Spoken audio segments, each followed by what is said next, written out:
और खास तौर से अगर देखा जाए तो भारतीय जनता पार्टी का इतिहास कुछ ऐसा है। राजनीतिक दल कुशवाहा समाज को सिर्फ एक अपना वोट बैंक की राजनीति ही समझते हैं। भाजपा पे कुछ ज्यादा ही विश्वास जताता आया है, लेकिन भारतीय जनता पार्टी ने आज तक कुशवाहा समाज को क्या दिया है? देश में जो एक तानाशाही की सरकार है, जो इस देश के अंदर लोकतंत्र खत्म करना चाहती है, तो लोकतंत्र बचाने के लिए भी पूरे बिहार की जनता और पूरे देश की जनता से मैं अपील कर रहा हूं कि आप उखाड़ के फेंकिए ऐसी घमंडी सरकार को, ऐसी हिटलर सरकार को।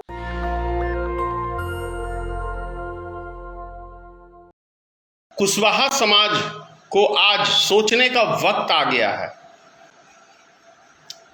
कि कई वर्षों से क्या कहें कि आज़ादी के बाद से अब तक बिहार में, खासतौर से बिहार में, और देखने को मिले तो आपको पूरे हिंदुस्तान में आप देख सकते हैं कि कुशवाहा समाज एक अच्छे खासे पॉपुलेशन में है, लेकिन राजनीतिक दल कुशवाहा समाज को सिर्फ एक अपना वोट बैंक की राजनीति ही समझते हैं। और खास तौर से अगर देखा जाए तो भारतीय जनता पार्टी का इतिहास कुछ ऐसा है, और कुशवाहा समाज शुरू से लेके अब तक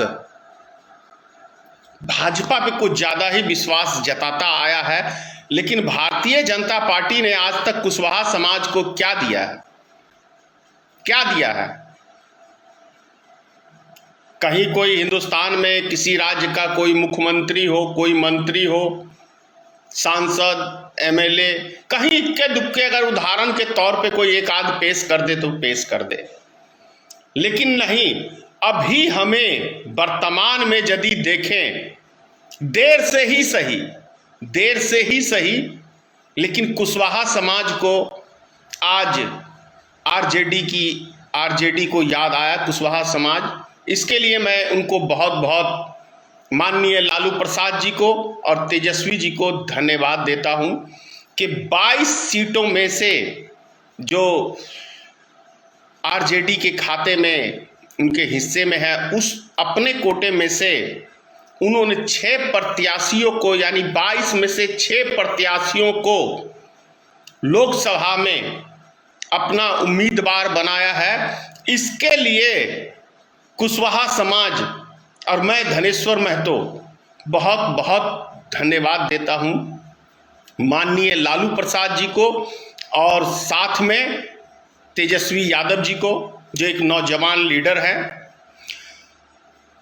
अब वक्त आ गया है कुशवाहा समाज को ये सोचने के लिए कि हमारे लिए, हमारे समाज के लिए, हमारे नेताओं के लिए कौन देख रहा है नजर उठा के, और किसने हमें कितनी सीटें दी है हमारे समाज के लोगों को, और कौन हमें मान सम्मान देना चाहता है।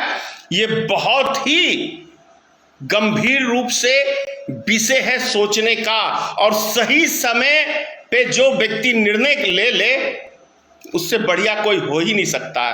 तो मैं अपने कुशवाहा समाज के लोगों से आग्रह करूंगा कि आप नजर उठा के देखें कि आज बिहार में 22 में से 6 प्रत्याशी बनाने का किसने काम किया है?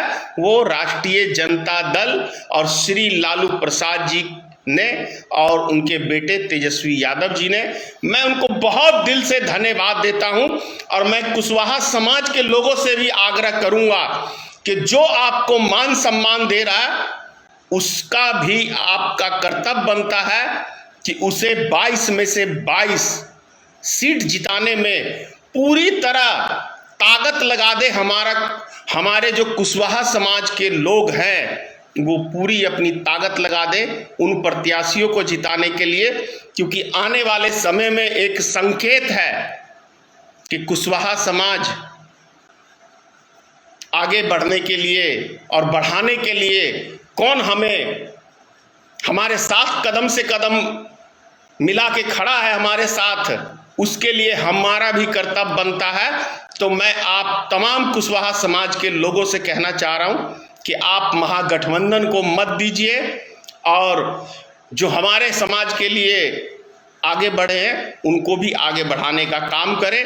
और साथ ही साथ देश में जो एक तानाशाही की सरकार है, जो इस देश के अंदर लोकतंत्र खत्म करना चाहती है, तो लोकतंत्र बचाने के लिए भी पूरे बिहार की जनता और पूरे देश की जनता से मैं अपील कर रहा हूं कि आप उखाड़ के फेंकिए ऐसी घमंडी सरकार को, ऐसी हिटलर सरकार को। जय हिंद।